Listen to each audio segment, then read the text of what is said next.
Awubase esigabeni sokususa ke manje igeneration endala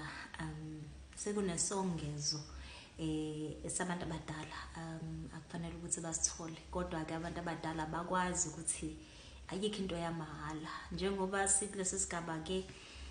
la esikhona manje niyazi ukuthi akekho umuntu omdala ongathatha iphilisi noma sebebancane kakhulu abantu abadala bangawathatha amaphilisi kanti ke noma umdala noma ukho mdala uzazi nje ukuthi makukhona iphilisi oligwinyayo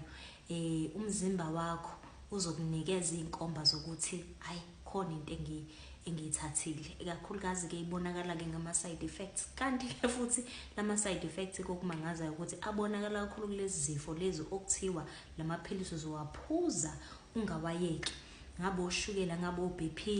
kungaba izifo ongculaza kanjalo ngesikhathi uba nama side effects umzimba wakho sokutshela ukuthi kukhona ubuthi obukhona emzimbeni wakho hayi ukuthi lobu buthi awama side effects awabonakali ngamaphilisi nje ezifo ezigule ezimfisha ezincane kodwa abonakala kakhulu ngalama long term disease or terminal diseases or chronic diseases. Ngabe emndenini wakho kunjani ukuphuza kwamaphilisi?